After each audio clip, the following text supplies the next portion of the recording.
من اللذات الموت. صدق الله وصدق رسوله النبي الكريم ونحن على ذلك لمن الشاهدين والشاكرين والحمد لله رب العالمين. محترم مسلمانانو ورونو او میاندو خويندو، د ټولو نه اول خدا دعا کوو چې زمونږ مور کوم وفات شوې ده او په لوی سفر باندې تللې ده، الله تعالی دې دغه لوی سفر هغې ته آسان کړي او الله تعالی دې خیر ورته ورکړي. پروردګار عالم دې مغفرت ورته نصیب کړي. د دغه جنریشن عمومي خلق، د دغه ایج عام خلق، زنانو نارینه، د عقیده په اعتبار باندې پاخه مسلمانانو، د عمل په اعتبار باندې هم ډیر نیکان او صالحانو، خو بیا سره دې په دې کې بعضې نور هم زیات نیکان او صالحانو چې د دنیا او د دنیا د ژوند په مقابله کې به زیات فکر هغوی سره د قبر، د مرګ او د آخرتو. زمونږ دغه محترمه مور کله چې به هم زه ولیدم مسجد کې یا زه به چېرته راغلم او دا به هلته وه، نو ماته به قاضي صاحب داسې څه وظیفه راته وښیه چې مرګ را باندې آسان شي او داسې وظیفه چې قبر را باندې آسان شي. بیا کله کله تاسو هم میز لکه حاجي باري یا حاجي غني یا حمید یا نثار احمد، دوی به څوک راتلل وی قاضي صاحب ته ووایه چې قبر دپاره څه ښیي. نو ما ورته د یو نه زیات وارې ما ورته وویل مې تا دپاره د قبر تکلیف او د قبر عذاب نشته، مې ځکه چې ته به یا د جمعې په ورځ مرې یا به د جمعې په شپه باندې مرې.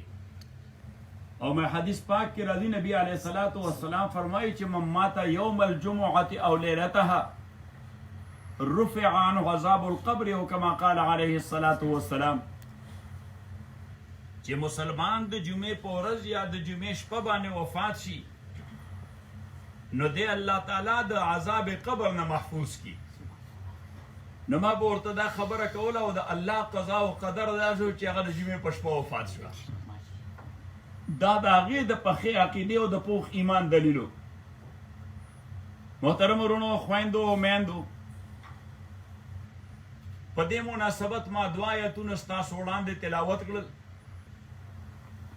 مرګ یو داسې شی دی چې دا حتمی، واجبي او قطعي یقیني دی. الموت قدح كل نفس شاربوها والقبر باب كل ناس داخلوها.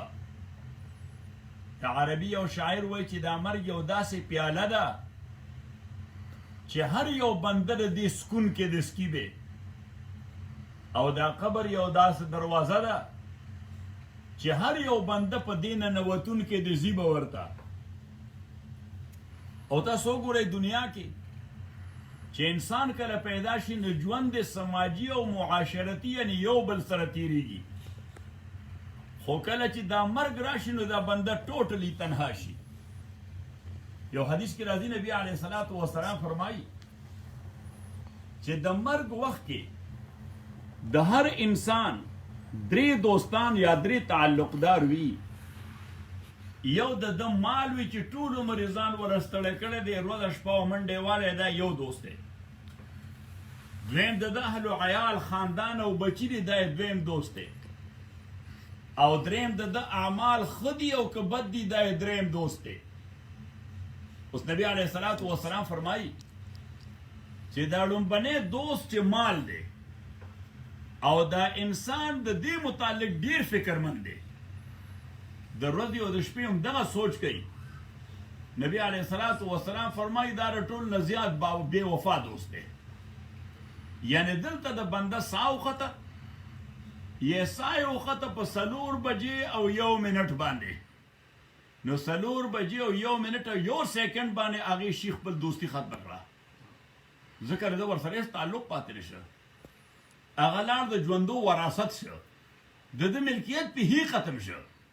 هغه فوري خپل تعلق ختم کړي. او دویم د اهل و عیال دي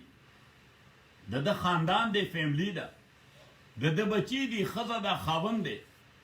نبی علیہ السلام فرمای دا دوست دی خو صرف د دفن تر حده پورې دوست دی او چې څنګه د دفن نه فارغ شي بس تعلق ختم شي مړه مقبره کې پاتې شي او دا خلک واپس راشي علامه قلیوبی او واقع نقل کړی دی یو بوډا اکی او زیو هغه وفات شو نو چونکې همدغه واحد رشته وردی او دا ډیره غمزده وه نو دی د هغه قبر خواته یو ټنټ او خیمه ولګوله هلته وپرته وه د ورځې هم او د شپې هم سره د شپې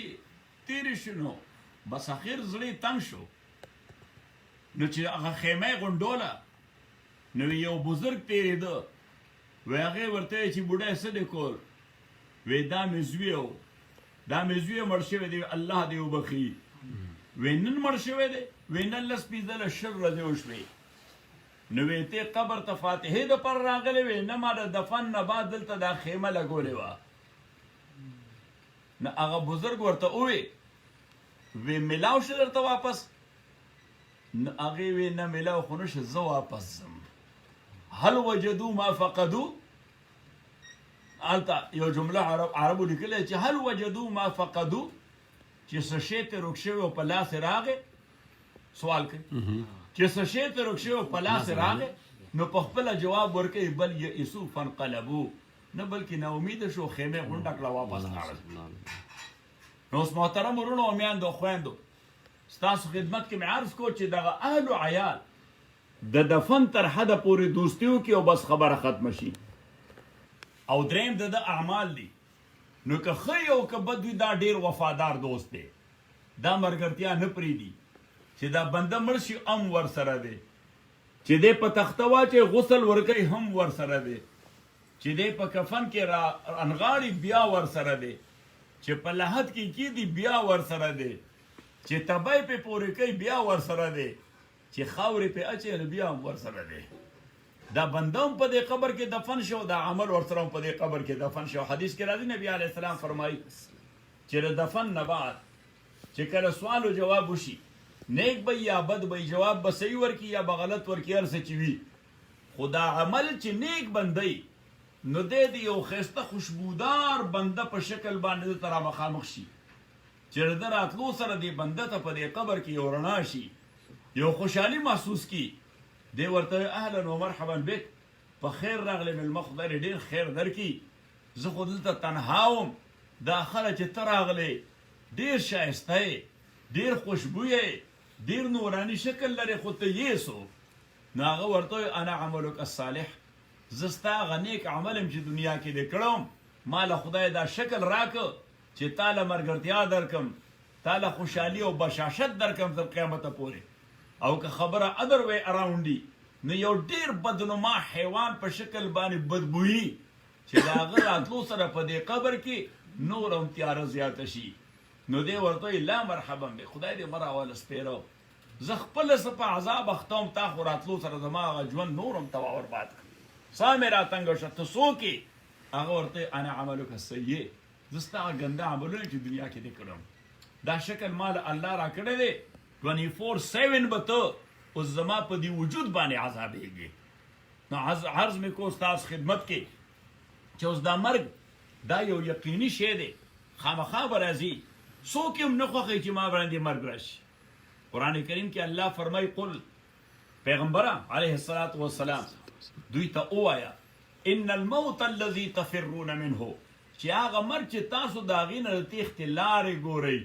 نو تښتېدی خو شیتې نه فإنه ملاقیکم چې کوم ځای ستا هغه اپوینټډ ټایم راشي دی به د مخې ته راوځي او هغه ځای به ختم کړي ثم تردون الى عالم الغیب والشهاده بیا به تاسو هغه الله سره بوتلی شئ چې هغه ستا په پټو او په ښکاره او په دواړو عالم دی فینبئکم بما کنتم تعملون چې څه دې کول نو د هغې به درته فرام A to Z ټول حساب کتاب درکړي چې دا ستا ریکارډ دی دا ستا ډیټا ده دا ستا پرسنل فایل دی دا هغه شی چې کوم تا کړی دی نو محترم ورونو دې وجې نه نبي علیه الصلاة والسلام فرمایي چې د دنیا په ناز و نعم په دې باندې مغرور کېږه ما اذکر هادم اللذات الموت همیشه ځان ته مرګ یاد ساته چې دا ټول لذتونه او ټول خوندونه په سړي باندې تراخه کې وی نه دی د څومره د امیدونو بلډینګ چې وي بس دا مرګ راشي هغه ټول هر څه ونړی هیڅ شی پاتې نشي محترم ورونو نو عرض مې کو ستاسو خدمت کې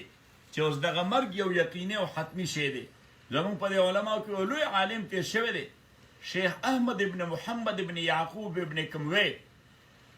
دا یو لوی فلسفي عالم دی د یو چپټر لیکلی دی او هغه د مرګ په باب کې نو په هغې چپټر کې لیکلي چې انسان فطرتا مرګ نه خوښوي او د دې مرګ د نه خوښولو یو څو وجوه دي یو څو اسباب دي یو خدا چې دی وایي زه به مړ شم خلک به وي دې دنیا کې خو زه به نه یو دا یری دویم دا چې دی وایي زه به مړ شم او بس ریزه ریزه به شم او ختم به شم دا دویمه یره او دریم دا چې د سره دا یری چې دا پته نشته چې زه مړ شم چې ما سره به څه کېږي او څلورمه دا چې د ده په ذهن کې دا وي چې دا ما دومره ځان ستړی کړی دی دا مې پراپرټي جوړه کړې ده دا مې پیسې جمع کړي دي دا مې بینک بیلنس جوړ کړی دی دا هر څه به راځنې پاتې شي نو هغه نمبروار د دې څلور واړه جواب کوي هغه وایي هر چړومبی خبره ده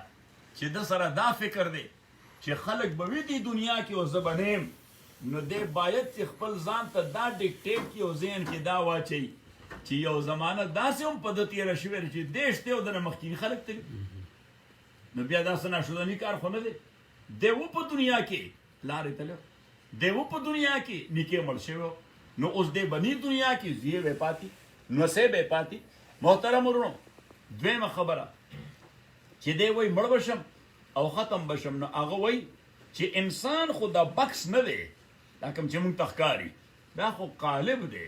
اصل انسان خو په دې قالب کې دننه دی چې روح وایي ورته نو هر چې دا قالب دی هر چې دا بکس دی دی خو به ریزه ریزه شي خو هر چې هغه روح دی خو جوهر مجرد دی خو یو داسې الیمنټ دی چې هغه سره د خارو هېڅ کار نشته هغه سره د ریزه ریزه کېدو هېڅ کار نشته هغه یو سالډ پوینټ دی هغه خو موجود وي نو دی ختمیږي نه او دریم د ده په ذهن کې دا دي چې اوس زه کله مړ شم نو چې ما سره به څه کېږي نو هغه وایي د دې سوال جواب هم ډېر اسان دی باید چې ځان مطمئن کړي دی د قرآن نه پته ولګوي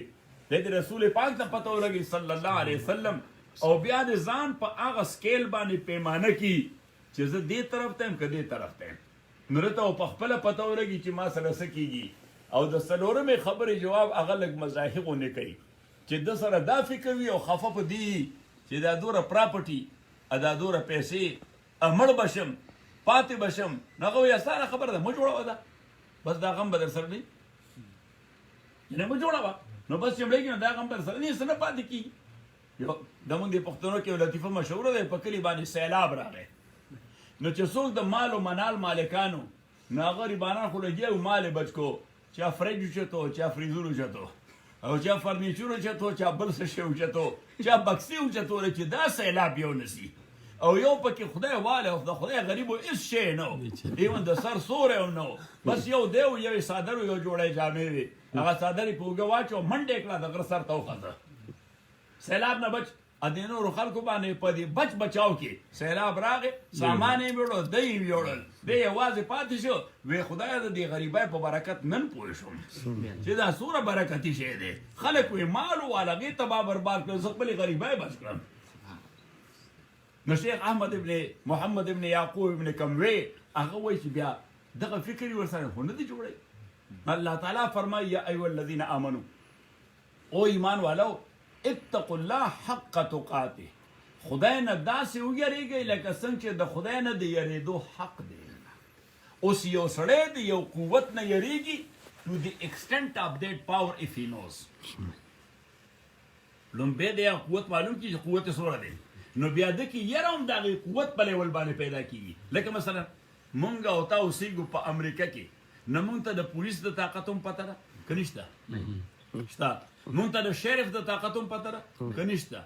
او مونږ ته د اف بی آی د طاقت هم پته ده که نشته او مونږ ته د آی آر ایس دا هغې هم پته ده چې څه قوت دی چې درپسې لیټر راشي چې د 13-15 کالو حساب کتاب پیش صحیح ټیکس ریټرن دې پیش کا چې څومره دې ګټلې دي او ټیکس دې ورکړی که نه دې ورکړی 3 تیاره کړي که نه دې 3 تیاره کړي او موږ ته د CIA د پاور هم پته ده نو اوس موږ د پولیس نه هم یېرېږو خو دومره نه لکه څومره چې د FBI نه یېرېږو او موږ د FBI نه هم یېرېږو خو دومره نه لکه څومره چې د CIA نه یېرېږو ځکه یې څومره قوت زیاتېږي نو دومره د یېرې لیول هم زیاتېږي خو اوس د خدای عظمت او لویوالی خو دومره دی چې موږ سره څه میژرمنټ شته چې هغه میژر کړو چې دی دومره لوی دی قرآن کریم کې الله فرمایي وما قدر الله حق قدره خلکو تر اوسه پورې خدای پیژندلی نه دی ان الله لقوي عزیز الله تعالی فرمایي خلکو پیژندلی نه خدای په مختصر الله ووی واحد قوي الله دی او واحد د مایټ مالک الله دی بل ځای فرمایي وما قدر الله حق قدره والارض جميعا قبضته يوم القيامه والسماوات مطويات بيمينه الله وای دا ټول کائنات د خدای په یو موټي کې را باندې دومره طاقتور دی نو چې دا دومره طاقتور ذات دی نو یاره ته څومره پکار ده انلیمیټډ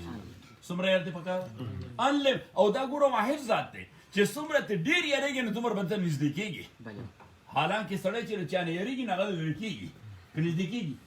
لرې کېږي خو د خدای ذات داسې دی چې دی واحد ذات دی چې څومره ته یریږي نو دومره ورته نږدې کېږي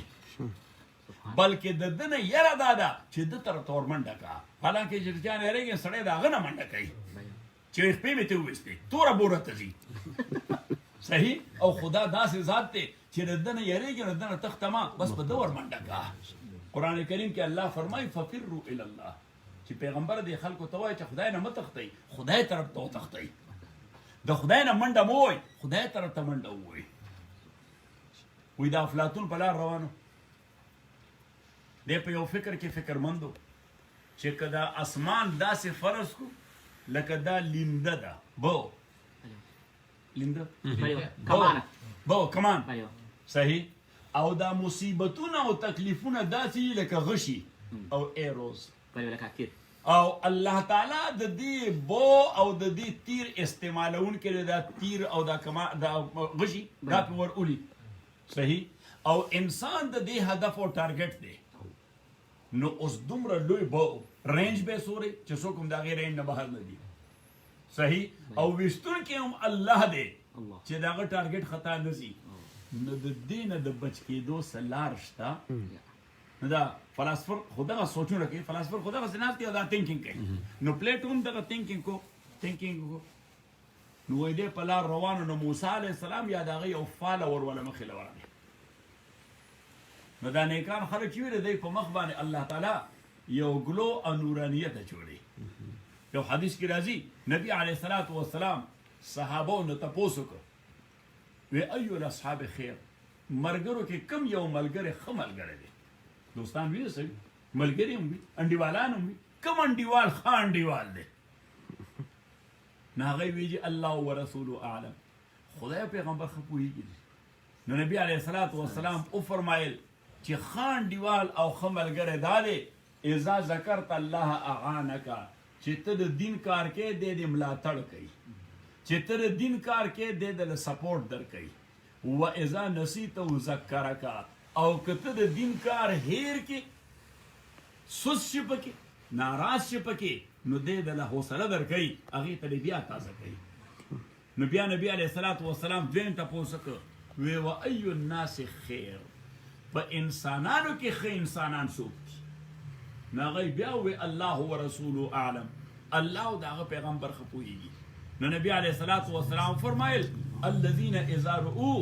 ذکر الله خیر انسانانو کې خیر انسان هغه دی چې ستا په نظر ولګي نو دا غړم بني کتو سره بتا ته خدای را یاد شي ځکه داغه په چهره الله تعالی د تقوا هغه ګلوي خودي چې هغه سره فوري یعنی ستا کنیکشن پیدا شي الله سره الذين اذا رؤوا ذکر الله نبی علیہ السلام ته پوسوکو و ای الناس شر انسانانو کې ناکاره بنده شوکړي دوی بیا وی چې الله ورسول اعلم جی الله دا الله پیغمبر ته خپدره نبی علیہ الصلوۃ والسلام فرمایل العلماء اذا فسقوا د قران او سنت عالم چې کله فاسق شي د ناکار سره بندي شي د قرآن سنت عالم چې کله او ما مرګور ته وې ما د قرآن سنت د عالم فسق بدا نه وي چې د بزیناکاری کوي بل څه بکې دین او همیشه د ځان بچ ساتي بس د دنیادار شي د مولا سړي د پاره دنیاداری ټول لوی فسق دی ما بیگم غالبا په درس کې مرګور ته وې مزه مولایانو صاحبانو ته چې ته عقیده په خدای برابر کا ته ګوره چې الله دې څنګه د بادشاہونه ساتي او کنه ته هم د عام دنیادار او خلکو په شان دنیا لیونه کړي نو خدای به داسې په ټکرو کې چړو سر تندې بدل لګي او میدان مولا سړي د پاره لوی فسق دی چې د دنیادارای پسې ولګي علماء او اضافه سخونو بار تقدیر داغه په مخ باندې بیا ګلو ناراضي نور نه په سیماهم فی وجوههم من اثر السجود الله تعالی د پیغمبر د صحابه تعریف کوي والذین وی فرمای هو الذی الله غزاد ته ارسل رسوله بالهدى د خپل پیغمبر را لګل دی هدایت ول ورکړي چې دا خلکو باندې تقسیم کا نو چې څوک د پیغمبر سره ملګری شو هغه پرای حق شو چې څوک د پیغمبر مخالف شو هغه ټکر شو ودین الحق او دل یو ثابت او حق نظام ورکړي د دین په نامه باندې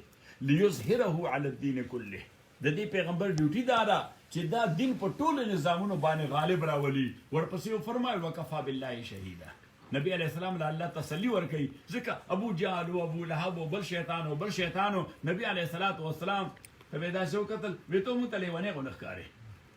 نو دې ته نبی علیہ الصلوۃ والسلام واقعي ضرورت درد رسیدل کنه رسیدل ضرورت نو الله ولا تسلی ورکړه چې ټول دنیا ته نه ومني چې پیغمبري چې زما پیغمبر د خلکو ته ضرورت نو وی فرمایل وکفا بالله شهیدا الله گواه کافی دی محمد رسول الله چې محمد د الله پیغمبر دی صلی الله علیه وسلم او ورپسې فرمایي والذین معه دا کوم د ملګری چې دی دا اصل ندی چې ګنې سره جمع شوی دی خدای راوستي دی نه چا پیر کړی دی ابو بکر خدای راوستي دی عمر خدای راوستي دی عثمان او علی خدای راوستي دی دا ټول صحابه دا خدای راوستي دي د پیغمبر علیه السلام د مرګرتیا د پاره اولایکم تحن الله قلوبهم للتقوا الله تعریف کوي چې ردی صحابه د زړونو انتخاب د دین د پاره ما کړی دی ځکه چې اوس پیغمبر علیه السلام خدای طرف ته دین راړو صحیح الله طرف ته دین چا راړو نبی علیہ الصلوۃ والسلام د صحابه ته زدکو په دې دنیا کې خور چاک صحابه خور کو نو ما مرګور ته وې ما صحابه دا مسلمانانو د محمد رسول الله صلی الله علیه وسلم خو مونږ مسلمانانو د صحابه د وجه صحیح تاسو اوسم چې کړه لار سي نو بیا تاسو ولته وګورئ په کابل کې یو چوک دی کابل کې یو چوک ډېرې کونترې په چا پیره ناشتي هغه چوک کې یو قبر دی دا قبر د حضرت عبد الله ابن عباس د زوی دی اوس دې دغه تسلط له دې د پاره دلو چې افغانستان خلک د اسلام نه محروم نشي بیا سنټرل ایشیا تلارشه نو التا په د ازبکستان کې د نبی علیہ السلام خپل سکر ترزوی عباس زی حضرت قصر ابن عباس رضی الله تعالی عنہ فوجي جنرال دی الته دین خورو کني د سنټرل ایشیا کې څه کول کمیونیزم زده کو ها د سنټرل ایشیا کې څه کول پیسې ګټلې نه د خدای خبره وړه بیا چاینا ته عموما خلک زی په چاینا کې یو مشهور ځای دی شمال طرف ته ارومچی ورته وي تاسو نو اوریدل ارومچی سره لږ بهر یو ځای دی هغه ځای یو بورډ لګېدلی دی ډېر شین ځای دی ونې لګېدلي ما په انټرنیټ کتلی داسې مې نه کتلی نور ملګرو تاسې خپله مشاهده ویلې ده صحیح نو هغې باندې بورډ لګېدلی دی او هغې باندې لیکلي دي پروهیبټډ ایریا فار نان مسلمز په دا ټول د کمیونیزم کې چې کمیونیزم کله په عالم کمیونیزم خو دین من نه ګڼي لکه خو دغه ځای په کمیونیزم کې هم محفوظ و دې ځای تقریبا 35 یا 36 صحابه د نبی علیه الصلاۃ والسلام دفن دي سوره 36 یا 35 او پکې دنه یو مختصر جماعت دی او دغه صحابه قبرونه دي پکې د چانه تاسو ته دي د چانه ترکی خوست ترکی دا په خوا چانه کې ترکی وځ دلته پیسو ګټل دي دوی تلی ودی د پاره زمون په دا سند کې یو خار د نوم به تاسو ورېدل کراچۍ نه بره شکارپور وي ورته نو په دا شکارپور کې یو صحابي دی حضرت عمرو ابن عباسه رضی الله تعالی عنه داغه قبر دی د سند تسلط تر دلته فیشنګ کو دته له الله پیغام وړل دته د الله پیغام وړل هغه تلوار سي د افریقي سره د میډیټرینین په سایډ باندې قبر دی یو صحابي دی عقبه ابن نافع رضی الله تعالی عنه اوس دې هلته څه لته د خدای دین خور کړه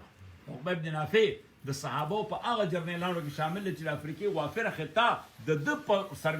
سرپرستۍ کې دا ګویا فتح شوې ده او د اسلام جنډه پې غالبه شوې ده او دغه سړی و چې په خپل اسورو آرمي ورسره وه چې دا ټوله خطه یې فتح کړه نو هغه خپل اس په سمندر یې ور واچو اسې ولواجې ووهلې او په سمندر یې ور واچو او اس یې ور ټوپ که سمندر غاړې کې دا وړاندې خپې تر دې ګرګس پورې دا اوبو کې ډوبې شوې صحیح خو ده بیا را کنټرول کړ داسې به یې وکتلو یا الله ستا پیغمبر سره مونږ یو وعده کړې وه چې تر کومې تللی شو نو ستا دا پیغام به رسو نو تر دې خو د اس د راتلو لار وه ما دا پیغام راورسو الله او ستا حکم د خودکشي ناروا ده کني دا اس مې په دې سمندر ورچو خو ته زما ګواه شه چې ما ګوره صرفه نه ده کړې دا اس مې په سمندر ور واچو نو محترم ورونو عرض مې کوله تاسو خدمت کې چې اوس هغه افلاطون هغه کس باندې ورغی چې حضرت موسی او یا دغه فالورو ګلون یې معلوم کړي دا سړی څوک الله والا سړی دی دا سړی څوک الله والا سړی دی او دا الله والا خلک د دې په قلب او دماغ کې الله خبره اچي په خبره باندې خلک پوهیولی شي دا د کمال نه الله کمال هلته نه لینک وي هغه لینک نه د یو خبره کنټرول کېږي او د په جواب باندې راځي نو دا هغه ته ووایي زما په ذهن کې یو سوال دی او ورته یې ووایه وی که دا اسمان داسې وي لکه کمان او دا مصیبتونه تکالیف داسې وي لکه غشي او الله د دې غشو ویشتونکی او انسان هدف او ټارګټ وي نو د دې دومره لوی رینج والا بونه او د خدای غوندې ویشتونکي نه دا انسان د دې غشو نه بچ کېدی شي وی زه وګرځېدم چا هم جواب رانه کړي چې ګینې او نو وی ته څه وایې هغه ورته هغه ډېر اسان کار دی ولې شي بچ کېدی دی ورته حیران څنګه وبچ کېږي هغه ورته وی غشه ویشتل غشه د ویشتونکي او د ټارګټ په میس کې ډسټنس غواړي څه غواړي فاصله زه او تا دغسې یو بل سره ناست یو زه غشه ویشتی شم فاصله وی ډسټنس غواړي وی دا ډسټنس ختم که بس بچ بچ خواته ورسه طرف ته ورسه وی دا ډسټنس ختم که ور منډه که پې او خواته ورشه قرآن کریم فرمایي ففروا الی الله انی لکم منه نذیر مبین پیغمبر ته الله وایي دې ته ووایه چې خدای طرف ته ورمنډه کوي هغه سره ځان ورنږدې کوي چې دوست شي الله فرمایي یا الذین آمنوا اتقوا الله حق تقاته او ایمان والو خدای نه داسې ویریږئ لکه څنګه چې د هغه نه د یریدو حق دی ولا تموتن الا وانتم مسلمون او تاسو مه مړېږئ مګر په دې فارم کې چې په حالت د اسلام کې یې اوس چاته د خپل مرګ وخت معلوم دی نه دی معلوم معنا داره چې 24/7 ځان په فولډ د اسلام کې ساته اصله چې مرګ در باندې داسې حالت کې راشي ته وایلیشن کې او مرګ در باندې راغی نو معنا داره چې 24/7 خپل ژوند داسې کوي چې د اسلام وایلیشن ونشي دې وجې نه هر یو پیغمبر علیه الصلاة والسلام هغه به دعا کوله توفني مسلما والحقني بالصالحین خدای په ما چې مرګ راځي نو د اسلام په حالت کې را باندې مرګ راولې د مسلمان په حیث را باندې مرګ راولې والحقني بالصالحین او نیکانو خلکو سره یو ملګری کړي اوس نیکانو خلکو سره ملګرتیا دا به څنګه کېږي یو صحابي د نبي علیه الصلاة والسلام ته مخامخ ناست اوس دا هر یو صحابي او پیغمبر علیه الصلاة والسلام باندې ډېر مینو دومره مینو چې دوی به داسې ناست نو داسې به نبي علیه الصلاة والسلام ته کتل بیا هم مړېدل نه هغه صحابي صوبان رضی الله تعالی دغسې ناست دی نبي علیه السلام ته داسې ګوري اوس دا سترګې ډېر وخته پورې د دې بلنک نه کنټرول کول دا د انسان په وس نه دي که دي یعنې ته کوشش وکړه بس دا 20 سیکنډ نه تېر چې بس دې ټوپ والې ځکه دا نیچر دی نو نیچر نه کنټرول کېږي که کنټرول کېږي نیچر نشي کنټرول کېدی اوس ته دا نیچر باندې هم دومره ضبط راوستلی چې کنټرول کړی دی او نبي علیه السلام دغسې ګوري پیغمبر علیه الصلاة والسلام ورته مالک څه دي تو سترګو له رپ نه ورکړي وایي چې داسې یو سوچ کې وایي هغه څه وایي زوم چې تکونو فی الدرجات العلا فی الجنه ستا مقام او مرتبه خو چې جنت کې به ډېره لوړی پته نشي څومره لوړه به او پته نشته که مونږ جنت کې یو هم چې تا به وینو که نه به وینو نو وایي زه وایم چې دنیا کې کله زه تا سره ناست یم نو چې د دې برینک ټو د ایکسټنټ اف دیټ بلینک د دې رب په مقدار نو زما سترګې ستا له کتو نه محروم نشي ځکه درته ګورم نو جبریل امین راغی وی دا آیت ورته ووایه چې ومن یطع الله والرسول فاولئك مع الذين انعم الله عليهم من النبيين والصديقين والشهداء والصالحين وحسن اولئك رفيقا. چې صوبان ته وایا چې څوک خپل ژوند د الله اطاعت او د رسول الله صلی الله علیه وسلم په اطاعت او اتباع کې تیری نو دې خوشاله شي. دې په جنت کې هغه چا سره چې خدای غیبانه پیرزونه کړی دي. خدای پیرزونه چا باندې کړی دي؟ نو پنځم ګروپ پکې نشته، بس صرف څلور ګروپ دي. النبیین پیغمبران دي، والصدیقین صدیقان دي، والشهداء شهیدان دي، والصالحین او نیکان دي. نو پنځم ګروپ پکې نشته. معنا دا چې د والتا رفاقت او مرګرتیا وي انبیاء سره، صدیقان سره، شهداء سره، صالحین سره. لکه وګورئ دلته هم د درجات او رینکس خو وي، څوک ډیر ولافي څوک نسبتا کم وي. صحیح په دنیا کې دا چل صحیح. خو داسې وګڼئ لکه کلیوال ژوند، نو په کلي کې خان هم وي، وي که نه، نواب هم وي، ملک هم وي، سردار صاحب هم وي، عام بزګر هم وي. خو د دې کلي یو چوک کې موږ ورته بیټک وایو یا حجره وایو. ورته تاسو ورته څه وایئ؟ سراچه. تاسو ورته سراچه وایي. اوس د خان خو یو خپل کیسل دی چې پکې اوسېږي، د سردار صاحب یو خپل محل دی چې پکې اوسېږي، د بزګر یو خپل کچه کور دی چې پکې اوسېږي. خو دا بزګران د دې خان او سردار صاحب د میلاوېدو نه محروم ني. سراچه د دوی کامن پلیس ته ټول پکې راجمع کېږي، یو ځای ناست وي.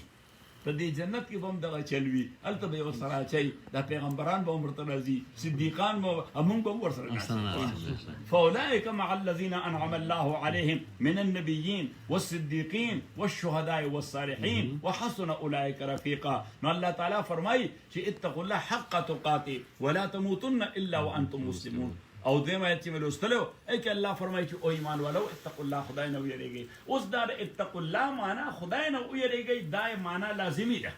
یعنی دا د دې لفظي او لټرل معنا نه ده. لټرل معنا خو د اتقوا الله دا چې خدای نه ځان بچ کا. خدای نه زموږ په دې کلي کې یو امام خدای خپل آزاد ونده، امام خو خو خلی نه ډېر آزاد و. نو کله کله به یې داسې ناشولتې غوندې ویلې، داسې عجیبه غوندې خبره. نو یو وارې ناشولته وایم، ما ورته استاد جي، موږ ورته استاد جي عمر کې مشر سړی، ما استاد جي دا څه وایي؟ ما خدای له بس جواب ورکړي. نه خو ناشولته ما ته ویل خدای له به یې چې پلار جواب ورکړي، هغه ته جواب ورکولی شي. نو چې مونږ وایو چې خدای نه ځان بچ کا، د خدای نه به چې پلار ځان بچ کړي، هغه نه به ځان څنګه بچ کړي؟ اتقوا الله، خدای نه ځان بچ کا معنا د هغه د عذاب نه ځان وساته، قانون یې مه پامالوه، د هغه د عذاب نه ځان وساته، حکم یې مه پامالوه، د هغه د حکم اتباع وکړه. نو اتقوا الله حق تقاته ولا تموتن الا. د دې وجې د دوی ته په تفسیر کې هم تاسو ته مې وویل چې د دې معنا ده چې فولفل یور ابلیګیشن. تقوا څه شی دی؟ خپله ذمه داري پوره کړه. تقوا څه شی دی؟ پرفارم یور ډیوټیز، چې ستاسو ذمه داري ده هغه ذمه داري سرته ورسوه. نو ورپسې فرمایي ولتنظر نفس ما قدمت لغد. هر یو بنده دې دا سوچ وکړي چې دا کوم سبا مونږ باندې را روان دی، دغه سبا چې زمونږ مور باندې تېر شي، دا سبا په هر چا راتلونکی دی، که نه راتلونکی؟ او شپه چې روانه وي که ډېره اوږده هم وي سبا کېږي سبا کېږي. نو که دا ژوند ډېر اوږد شي سبا کېږي ونه سبا کېږي، مرګ به راځي. نو الله وایي د هغې سبا دپاره پته ولګوه. ولتنظر نفس ما قدمت لغد. هر یو انسان دې دا سوچ وکړي چې د هغې سبا دپاره د ځان نه مخکې څه سټف وړی دی. ځکه چې کله سړی مړ شي او موږ یې دفن له وړو، پیسې ورسره کېدو؟ سره زر جوړې کالي څه شی هېڅ شی. ما بلکې بیګانه بل په درس کې مې دی ته وی یو ځای آیت راغی، نو ما دی ته ووی ما ګوره یو پیغام سایلنٹ پیغام دی، خو ما ډېر کامپریهنسیو پیغام دی او ډېر انکلوسیو پیغام دی. او هغه دا چې په قبر کې مونږ کیبینټ نه دی کتلی او کفن کې مو جیب نه دی کتلی. کفن کې جیب وي او په قبر کې کیبینټ نه. وجه دا ده چې نه در سره جیب ته چې کوم پیسې کېږي دا ټولې ګټلې دی واخله ځان سره، او نه هلته کیبینټ ته چې هلته به دله خلک کېدي چې دا ډېر سیف دی. او که اډوکي دي ما دی ته وویل ځه چلو اډوکي دي یو بلین ډالر هلته ورسره څه کې کاس ګوشته هلته هلته نه کاس ګوشته نه ټي ایم ایکس دی، نو څه به کې ورسره. نو اوس پته ولګېده چې ولتنظر نفس ما قدمت لغد. یو حدیث کې راځي، حدیث قدسي دی. حدیث قدسي حدیث ته وایي چې نبي علیه السلام د هغې نسبت الله ته وکړي چې الله داسې ویلي دي. نو فرمایي چې الله ویلي یقول ربي تبارک وتعالى یقول ابن آدم مالی مالی او الله تعالی وایي چې د آدم زوی یعنی انسان هغه وایي زما مال زما جایداد زما پراپرټي زما پلازا زما شاپینګ سنټر زما دادا یقول انسان مالی مالی اوس الله تعالی وایي چې وان من مالک ما اکلت فافنیت وما لبست فابلیت ستا دغه ټول مال چې کوم دی جمع کړی دی دې کې خو چې کوم تا وخوړو هغه لاړ فناش کوم ډوډۍ چې موږ وخوړه څه شو فنا شو وما لبست فابلیت او چې کوم تا واغسته هغه زوړ شو چې کوم دی واغسته هغه زوړ شو وما تصدقت فابقیت او کوم شی چې د خدای په نامه خرج کړ نو هغه دی ډیپازټ کړ هغه دی ډیپازټ کړ هغه بانک ته لاړو صحیح اعظم یو مرګره نسیم په د بانک اف امریکا کې صحیح شو نو کله کله درس کې هغه سره دیوام ته بي او اي کې بانک اف امریکا بي او اي دی و موږ هم بانک اف بي او اي کې بانک اف الله کې الله تعالی وایي چې دا خپل مال صحیح سا بي او اي ته ولګا بانک اف امریکا نه بانک اف الله ته ولګا چې دا ډیپازټ سي وما تصدقت فابقيت وما بقي فهي لورثتك باقي خو چې صددینه سیوا شو اخستانه دي هغه ته غازیان ناس دي چې کاکا بسو خو فات کی چې بانډار شو ایته خو بانډار والا ناس په انتظار باندې دي نو الله تعالی فرمایي چې ولتنظر نفس ما قدمت لغد هر یو انسان دا سوچو کی چې دغه سبا د پاره د ځان نړوان د سټاف لګلې دي او سره چې کوم ځای ته مایګریټ کیږي نو سامان مخکې نه لیږي دا ټرک کمپنی چې سامان پکې وړي سوی ورته مووینګ یو هال یس نو دغه یو هال دا رومبه رنٹ کی نو بس پدې کې سامان لیږي سان فرانسیسکو ته مو کیږي نو چې قبر ته مو کیږي هغه د پاره سامان تاسو لګلې مخکې ولتنظر نفس ما قدمت لغد اور پسې الله یو ځل بیا وتقوا الله ډیوټي پوره کړه واتقوا الله خدای نه ویریږه ان الله خبير بما تعملون خدای سره دا ډرامې مکوا ځکه الله تعالی ویل اکوینټډ او خبردار دی تاسو کې که دروازه کې او که د شپې کې نو بیا شیخ فرید رحمه الله یو ولی تیر شوی نو هغه یو ځل سارویو کېټلز یو نو هغه د نیر غاړې د بوتل اوبو خورله چې اوبوسکي او زمون په دې وطن کې دا رواج دی چې مونږ دا غویې یا غوا دا د اوبو خوا ته بوزو نو بس ای په دې باندې رد کړي اسیټي وي ورته صحیح د دې معنی چې نو بوس کا ای سر دغه سینولې بس یو دوه درې واره ورته مالک دا سیټي وي هغه بوس کی نو د شیخ فرید صاحب د هغه غوا ته د سیټي واله او الله ورته ښکارا کړ کرامن کاتبین هغه فرشته چې د سره وا چې هغه د سیټي لیکله د دې ریکارډ کې دا سیټي لیکله نو دنه یو خبر الته منقول د پښتنو کې وې د شیخ فریدا خپل پټه بهتري ده شیخ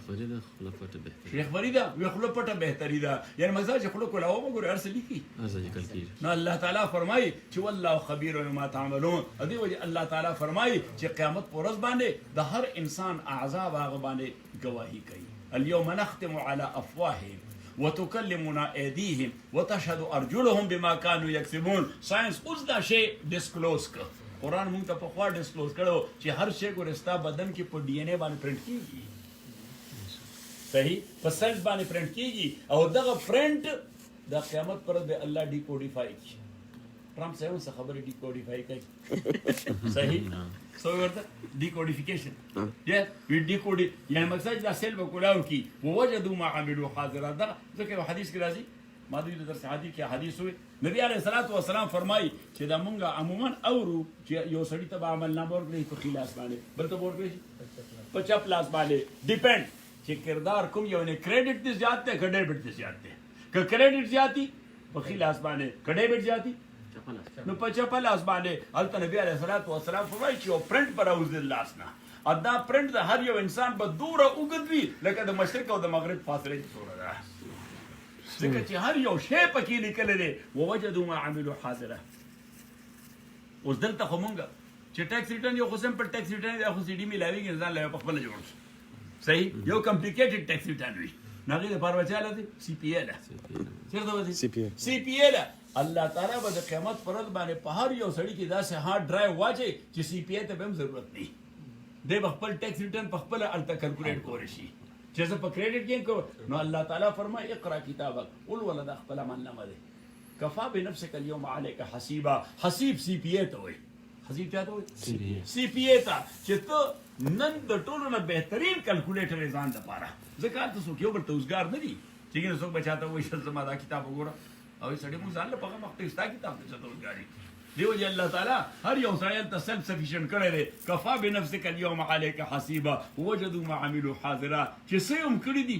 هغه ویني وقالوا ما لهذا الكتاب هر یو سړی وایي عجیب ریکارډ دی لا يغادر صغيرة ولا كبيرة دی خو ماینوټ ایشوم نه پرې خو دی ډیټ وایز او ټایم وایز سیکوینس کې لیکل ډیټ وایز او ټایم وایز په سیکوینس کې لیکل دی یعنی دا سی وای سلور بجې یو منټ یو سیکنډ سلور بجې یو منټ 2 سیکنډ سلور بجې یو منټ 3 سیکنډ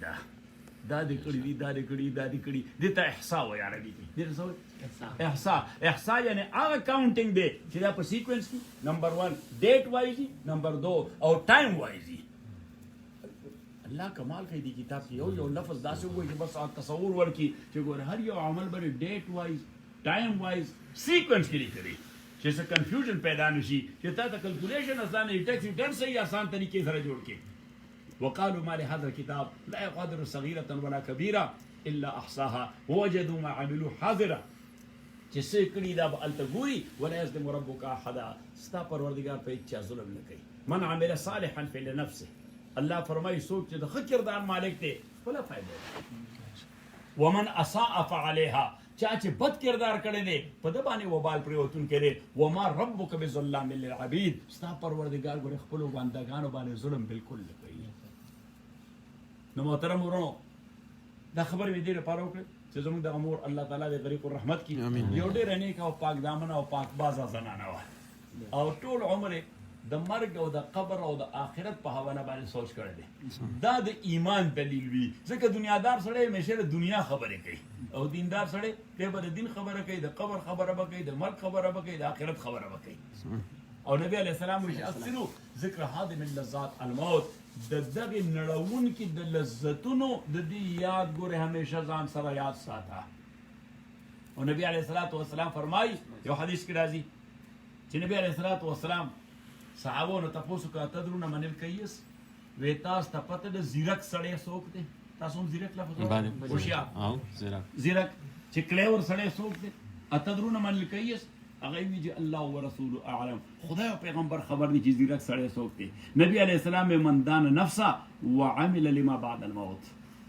دا هغه سړی دی چې ځان خپل اکاونټبیلیټي ته وړاندې کړي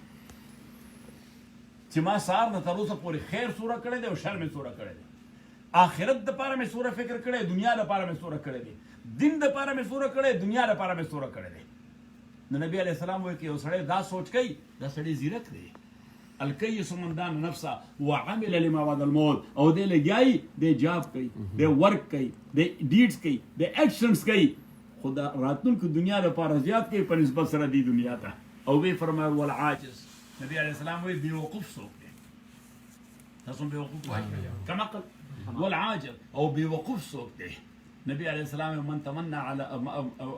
من اطبع نفسه هواها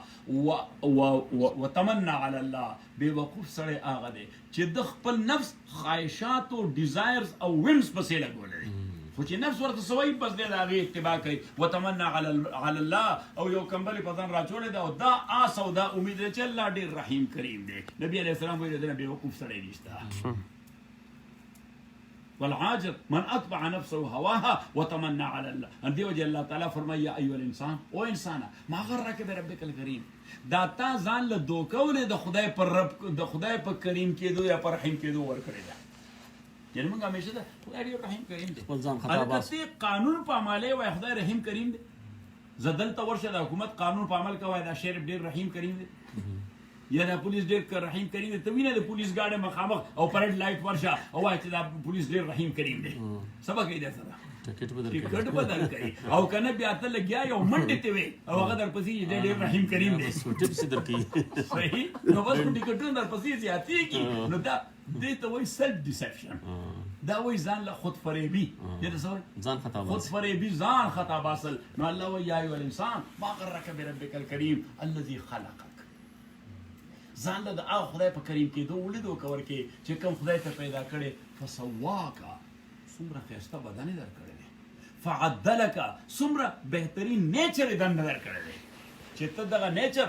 خیر طرف ته ومړول شي خو اړې نه د نفس تابع او شر پسې روانې نو الله فرمایل چې واتقوا الله ان الله خبير ما تعملون څومره خبرې چې ما وکړې د الله د رضا لپاره تاسو واورېدې د الله د رضا لپاره د دین خبره یو هم چې سړی واوري د الله رضا لپاره حضرت ابو دردا فرمایي د زر رکعات نفل ثواب کیږي اوس دا خو یو خبره نه په سلګونو خبرې ما وکړې او د هرې مسلې د هر یو کس د زر رکعاتو ثواب وشو دغه ثواب مونږ الله د رضا لپاره د خپل مور ته بخښلی دی چې الله دې ثواب زموږ مور دی او الحمد درې واره قل هو وایي ثواب یې ته وبخښي بسم الله الرحمن الرحیم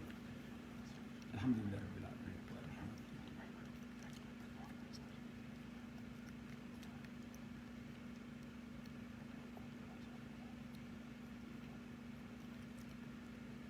اللهم ربنا اغفر لنا ولها وارحم عليها ولا تعذبها واجعل الجنة مثواها ومثوانا ومثوى جميع المؤمنين اللهم ربنا ادخلها بحبوها جنانك وانزلها عليها شهادة برحمتك ومغفرة غفرانك ربنا اجعل قبر وطن من رياض الجنة الله تعالى دې مرقد منور امين خدای ته قبر باغچه له باغچه ور جنت څخه وګرځي الله تعالی ته خطاګان معاف کړي خدای څومره حسنات چې کړي دی خپل میزان د حسناتو کې واچي الله تعالی برکات په اولادونو په تاسو ټول باندې نازل کړي وصلی الله تعالی علیه وسلم